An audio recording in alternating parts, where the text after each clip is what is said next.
Hello everybody, today we're going to look at how you create a gorgeous burnt wood cheese board using a stencil you've cut with your Scanncut or your Cricut. Now my friend Tamara has been making these gifts for ages, and she makes lots of gifts for all sorts of occasions and they look absolutely gorgeous. Anyway, I asked her if she would mind recording what she does so I can share with you, and she's kindly put together this video to show you all the steps in making the cheese board, and she's done a fantastic job of it, so which is really good. Now remember to like and subscribe below so you get notified of more videos as I create them, and check out my Create with Sue website for more tips, tutorials and projects. And now before we get started, I'll just point out that Tamara uses a Cricut to create her projects. So the starting screenshot is actually Design Space. The stencil can be just as easily created in Canvas Workspace, so there's no issues with that. Everything a Cricut can do, a Scanncut can do, and maybe better. Take it away, Tamara.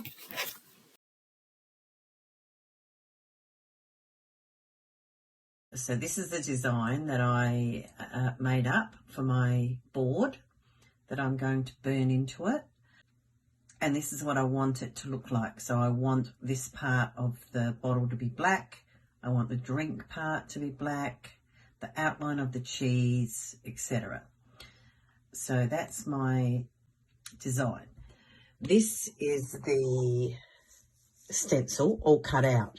Now I couldn't quite fit it on the roll, so I had to cut it out in pieces, which doesn't matter, but you will notice that on the design where the bottle is black, because that's the colour I want it to be on the board, it is white on here on my stencil. So whatever you want to be black on your burnt board, you need to have exposed, so you need to have it white on your stencil. So the dots will be black burnt in. The drink will be black. Where it's black here, it will be the colour of the cheese board. Black here, same with that, and same with that. So when it's on the cheese board, it will look like that. Okay, so now I'm applying my stencil to my wooden board that I've chosen. I've chosen a pine round panel that I bought at Bunnings. So I'm just applying it like a normal stencil with the clear contact on top, which I'll pull off now, but not while you're watching because I need two hands. And then your stencil will be on the board and ready to apply the torch paste, which is what I use, torch paste. And I'll show you how to apply that. So once you get your stencil on, just double check that it's sealed down onto the wood really well, because if there are any gaps in anywhere, in any of your places, the paste can seep in and you'll have like a line or something where the paste would have leaked out. So just double check that it's right down hard onto your wood. Also, just a little tip, I like to pop a bit of painter's tape on where I have had where the stencil is a little bit thinner, just because I'm quite messy and I don't want to get it on the wood and have a line on there that's not meant to be there. So I just pop the painter's tape on like that, and then if I go out the lines, doesn't matter. Okay, so now I'm about to start applying my torch paste. I just used one of these flat things. I don't even know what it is, just a thing. You don't need a lot of torch paste, so a little bit goes a long way. I'll just start up here on the name. So just put a little bit there. This is just how I do it.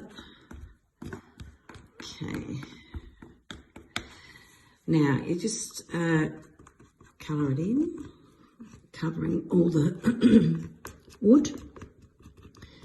Now I like to use the same theory that I use with when I do etching, glass etching, which is dropping the thing across this way. So go across this way and then go back the other way and then go down and then go up and then just go across. So then I know that all of my gaps and little bits and pieces have been filled in. Now you can see there's a lot of paste around the M still. If you leave that on there, it'll just dry and this will be a big flaky mess. So it's a lot easier to just scrape it off like so. Move it over, pop it on another letter. You can use it over there. And just continue through your whole picture doing the same thing. So you just scrape it off as best as you can and put it over on another letter over there.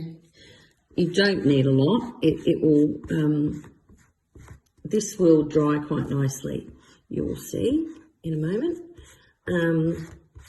So the more you scrape off, the better, because it's just a big mess if you don't get it off. But also you can reuse it, so you might as well. So I have applied all the area with the torch paste that I want to burn. Just be a little bit careful. Try not to, see how this has got a big blob of torch paste on it. Try to get rid of those, because when the paste dries, it'll stay in a blob like that.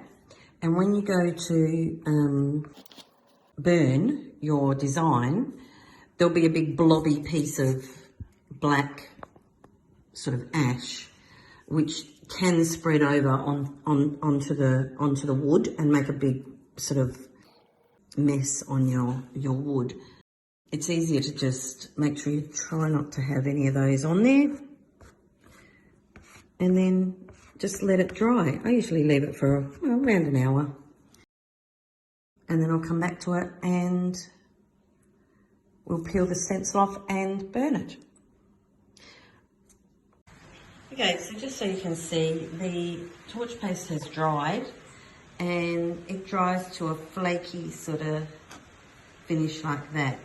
So that's the reason you try to get as much off as you can, because you're just gonna waste it if you don't. So I'm just gonna take the stencil off now and I'll show you what it looks like. This is what it will look like when you take your stencil off. So you can quite easily see the torch paste that's adhered to the wood now. So I'll go and get my trusty blowtorch and give it a go.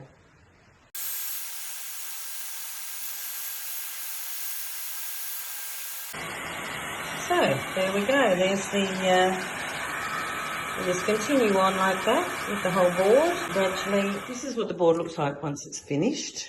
So it's all been completely burnt in. Now I have accidentally got a little bit of torch paste on the outside of the board, of the picture here.